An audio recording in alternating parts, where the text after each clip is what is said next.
Ces jours-ci, la Compagnie de Jésus lance une année ignatienne mondiale. Quelle belle occasion de présenter quelques livres pour mieux connaître Ignace de Loyola, les jésuites, et la spiritualité ignatienne. Alors pour Ignace de Loyola, il n'y a pas mieux que son autobiographie, le récit du pèlerin. On n'a pas souvent d'ailleurs l'autobiographie d'un grand saint. Ignace ne voulait pas l'écrire, mais ses compagnons ont un peu rusé avec lui, si bien qu'à la promenade, il racontait des épisodes de sa vie qu'un père qui avait une mémoire extraordinaire remontait tout de suite de copier dans sa chambre, et on a donc ce texte formidable, un récit très sobre, mais très complet, de l'itinéraire d'Ignace par lui-même. Si l'on veut aborder Ignace plutôt par un roman, alors je crois qu'il faut prendre Inigo de François Sureau. Inigo, c'est le moment où donc Ignace de Loyola est un gentilhomme soldat, tout à fait dans l'esprit de son temps, et qui donc anime la résistance au siège des Français. Et il est blessé, vous savez, à cette bataille de Pampelune, et si bien qu'à la convalescence, chez lui, va commencer l'itinéraire de sa conversion. Ce texte de François Sureau Inigo est magnifiquement écrit, c'est une très très belle manière d'entrer dans la tête et le cœur d'Ignace de Loyola.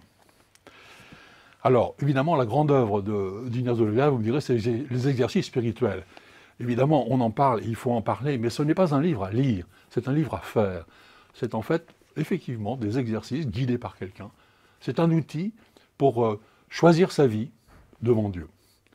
Un outil d'une fécondité extraordinaire à travers les siècles, et qui aujourd'hui encore, et peut-être même plus que jamais, montre sa validité. Et puis si on connaît déjà bien Ignace, je conseille de prendre aussi ses lettres, qui sont souvent un peu moins connues, parce que ça montre bien aussi le travail, la pensée d'Ignace quand il a été supérieur général de la Compagnie, et que les jésuites se développaient. Il écrivait, il a fait 5000 lettres dans tous les coins du monde. Donc ces lettres sont une manière aussi de bien comprendre le discernement en acte d'Ignace de Loyola. Alors pour l'histoire des jésuites, moi je crois qu'il n'y a pas beaucoup mieux que le Jean Lacouture, en 2 tomes, qui est maintenant sorti en poche, les conquérants d'abord, les revenants ensuite, mais pas parce que c'est très vif, c'est très bien raconté, c'est bien informé, très sympathique à l'égard des jésuites, beaucoup de portraits magnifiques. Voilà, c'est un livre qui se lit absolument comme un roman passionnant. Si on veut une étude historique un peu plus courte et un peu, comment dire, oui, avec le métier d'historien, il faut prendre une histoire des jésuites de John O'Malley, d'Ignace de Loyola à nos jours. Vous avez un parcours tout simple et complet. Pour la spiritualité ignatienne, là je choisis Consolation et Action de Guilhem Causse, sous-titré La spiritualité jésuite pour aujourd'hui. C'est un texte aussi assez court, mais je trouve très fin, très profond, qui montre comment l'action et la contemplation s'unissent dans la spiritualité jésuite, comment on peut voir Dieu en toutes choses. Autour justement de cette notion de consolation, qui n'est pas une euphorie, un sentiment euphorique, mais qui est en fait l'union joyeuse à l'action de Dieu.